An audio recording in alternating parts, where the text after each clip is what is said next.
Welcome back. The DOJ seeking to indict former FBI Director Jim Comey for perjury.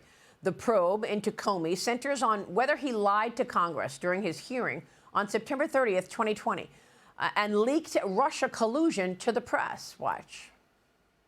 Mr. McCabe, who works for you, has publicly and repeatedly stated that he leaked information to the Wall Street Journal and that you were directly aware of it and that you directly authorized it. I can only speak to my testimony. I stand by what the testimony you summarized that I gave in May of 2017. So your testimony is you've never authorized anyone to leak? I'm not going to characterize Andy's testimony, but mine is the same today. President Trump fired Comey in 2017. The Russia investigation then was moved to special counsel Robert Mueller, who found no criminal conspiracy between Trump's 2016 campaign and Russia, because there was none. A Virginia grand jury is expected to release a decision in the coming days as this 5-year deadline to bring charges against Comey approaches this Tuesday. That is the statute of limitations. The latest development coming just days after President Trump called on Attorney General Pam Bondi to move forward with charges against Comey, Senator Adam Schiff, and New York Attorney General Letitia James. The president wrote on Truth Social, appearing to be a note to Pam Bondi. I have reviewed over 30 statements and posts saying essentially same old story as last time. All talk, no action. Nothing is being done. What about Comey? Adam Shifty Schiff, Letitia, they're all guilty. Joining me now is Tennessee Senator Marsha Blackburn, a member of the Senate Judiciary Committee. Senator, what are your thoughts on this? Obviously, there have been attacks against this president now for a decade going. And Maria, the American people really want to get to the bottom of this. If people did things wrong, they want them to be held to account. And what we see with James Comey is he has tried to say, well, this is what I said. He doesn't want to talk about what he knew or what he did, but it appears that there is a cover-up that several of them were involved in. And what we want to see is a justice for President Donald Trump and those held to account for what they have done to him.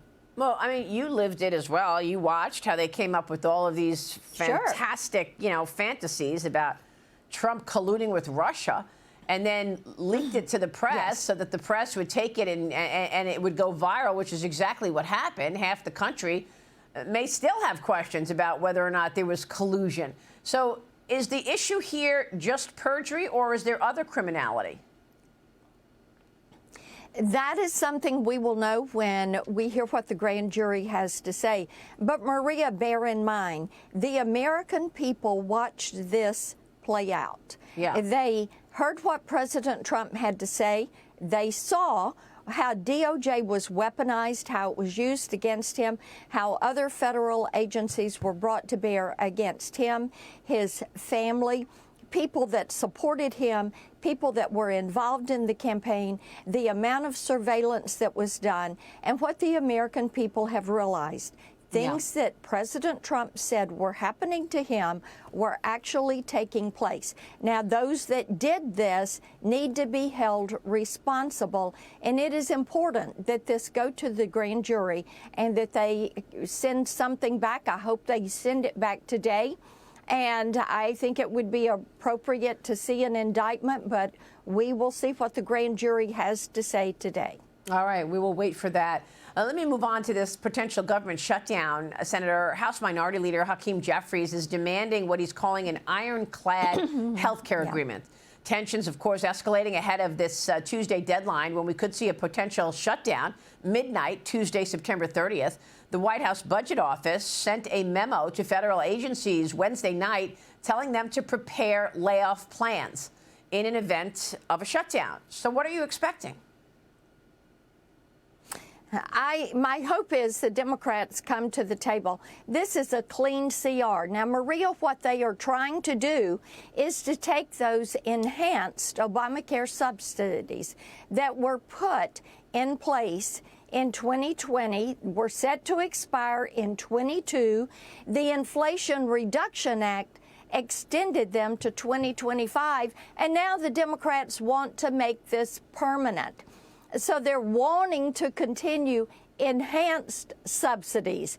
So, no, this is a cost of $350 billion. The document that we're talking about passing, the continuing resolution, is a 6-week document so that we can finish the appropriations process and get ourselves off of a Biden budget and onto a Trump budget that a Republican House and Senate have passed Republican-led appropriations bills. This is what the American people voted for. They did not vote for continuing Biden policies. They want to see Trump policies. They want us on that budget.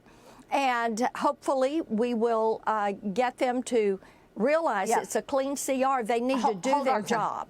Hold on, Senator, because we've got breaking news on the economy, because all of this is connected. Let's get to Cheryl with the breaking data right now, hitting the tape. Well, listen to second quarter GDP, Maria, a gain of 3.8%. This is much higher than the second read of the second quarter for GDP of 3.3%. It's now 3.8%, and this is the final read for the second quarter. A strong economy, consumer spending, strong.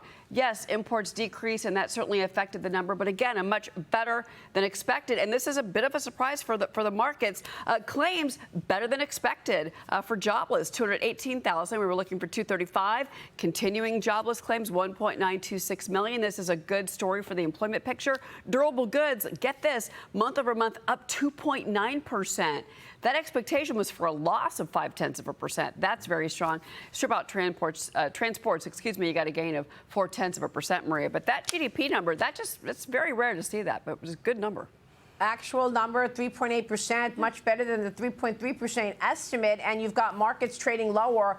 Mark Tepper, is this a reaction to strong backdrop and a suggestion that maybe the Fed is not going to be aggressive? Is that why stocks are trading lower right now? I would have to assume that that's the reason. You know, we're at a point where, investors may be looking at good news as actually being bad news for the market. I don't think that's the case. Yes, jobless claims were low, but we're not adding enough jobs to keep up with population growth. The rates still have to come down so that capital is more affordable. Businesses can then hire. They can execute on their growth plans, and consumers can do what they need to do as well. And we just heard from Kevin Hassett, who was very positive about the macro story longer term. I'm with Senator Marsha Blackburn. And, Senator, I'm wondering if you have a government shutdown, does that cut into the very strong backdrop that we're seeing as a result of President Trump's policies?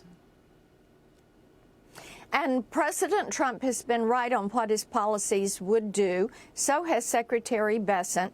If the Democrats want to shut down government, if Chuck Schumer wants to shut it down, then they're the obstacle here. But, Maria, they are so anti-Republican control of the House, the Senate, and President Trump's plans.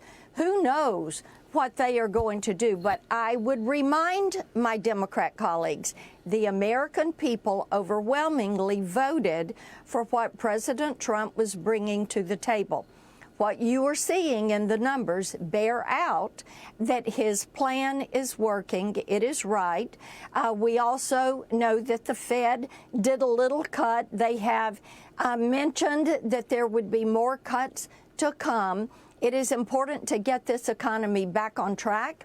It is important that we deal with the tariffs and the trade. You see this GDP number that is stronger than expected. I think it indicates things are working as we had anticipated and planned for them to work. All right, we will leave it there. Again, the GDP coming in better than expected, of growth of 3.8%.